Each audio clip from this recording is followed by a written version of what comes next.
but I know him as Dad, and I've known him as Dad for longer than anyone else.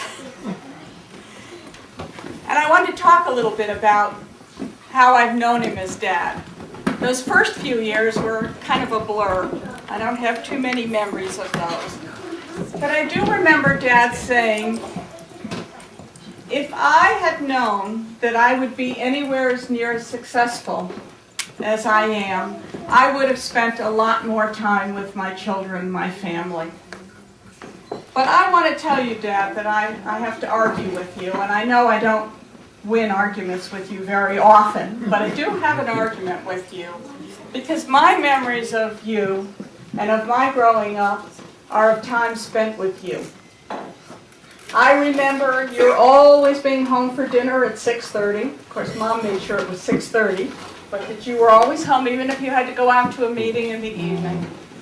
And I remember you were around to keep after me enough to do my homework and help me with my term papers.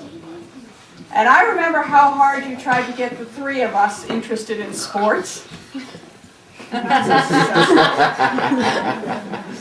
And I remember all our family trips, or some of them, most of them, to Florida, to the Blue Ridge Mountains, to Washington, to Atlantic City, college visits, our cross-country trip to California. I remember those trips. I also remember the fighting that went on in the back seat on some of those trips. But they were time together.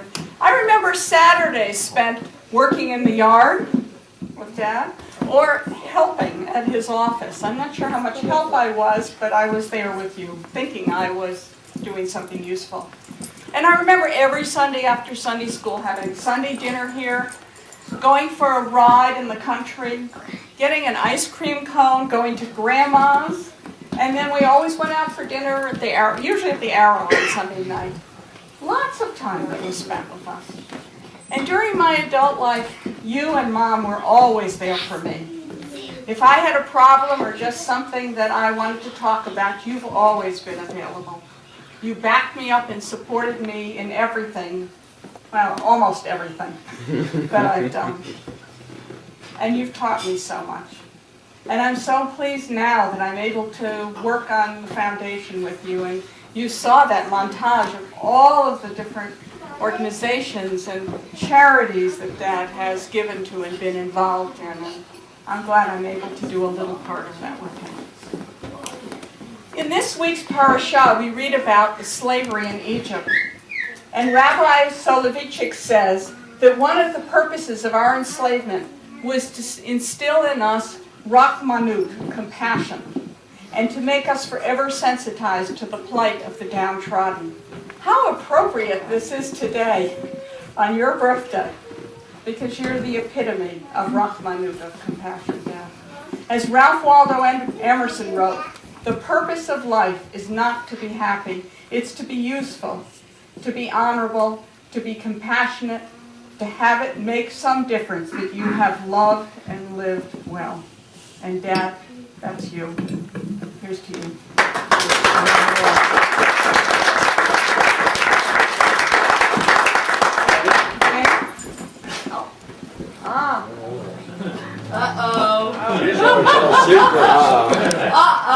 Who are you? And now the real skinny. You've been a tremendous inspiration to me. You've provided for me the warm, special caring that I shall never, ever forget. You're truly the greatest father I've ever met.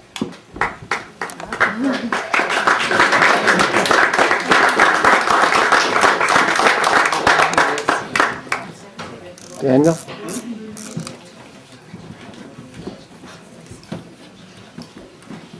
Papu,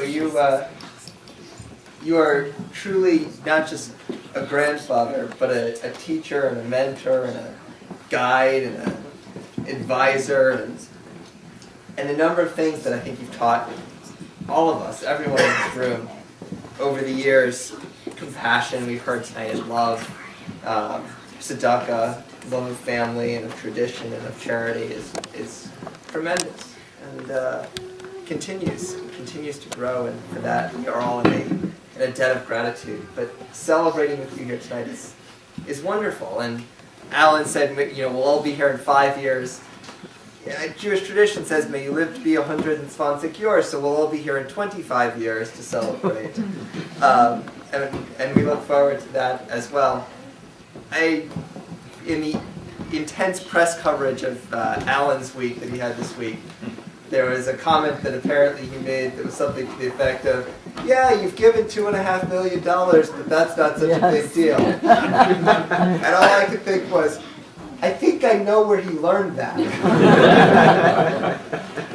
So I just wanted to say thank you, Papu, and thank you for all that you have given to us in so many ways over so many years. Joanne. And we'll see you in 25. Joanne, give him the microphone now. Want to say something? I didn't think that was going to be permitted. He said as much as 10. Wait, sit down. Isaac. Isaac's going to talk. Oh, okay, Isaac. You don't always. Yes, he does. Just a short something. Okay.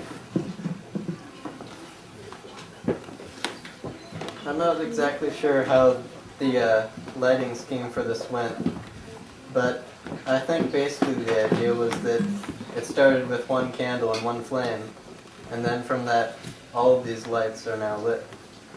And I think that's a good metaphor for Papu's life, as this burning flame in what you might call the darkness of the world. And he's lit in so many lights, and all these people in this room, it's like this birthday cake, it's just shining.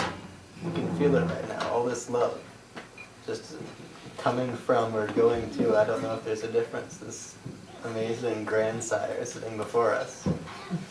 And I just want to say, you may not see very much of what I do or what goes on, but I just want you to know that everything you say, your fire is inside my heart, burning just like yours, whatever I may do.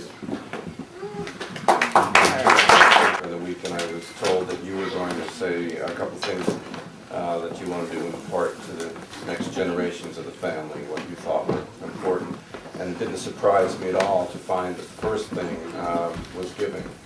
And I can't tell you how many people who I know who I've told about the Seder, I guess 2 years ago when you spoke about Darfur. And the fact that we as Jews have an obligation, I think, and a special feeling about when we see something like what's going on in Africa, do something about it.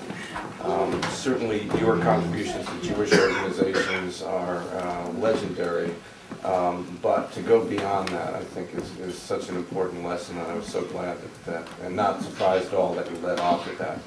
And the other thing I wanted to say is, I mentioned this to Leo, we realized that we now have a 6th generation of this family, and so I'm so glad that Leo is here to know about that, to experience.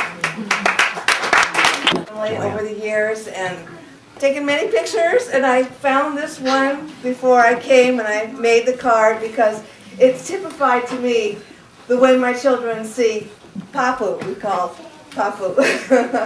And always sheltering and giving my children so many opportunities. You know, they feel his arms around them so much, and they've all just told me so many times that they can't imagine what their life would have been without a grandfather so wonderful as Papu. Little Michael is on top of the world driving with Papu. The sheltering love and encouragement you shine on your grandchildren have made you a most dearly beloved Papu. David, Joshua, Benjamin, and Michael treasure your wonderful involvement in their lives. Through all the vicissitudes and the joyous times along the road of growing up, you are always there. I'm so grateful myself for the many ways that you have helped me and made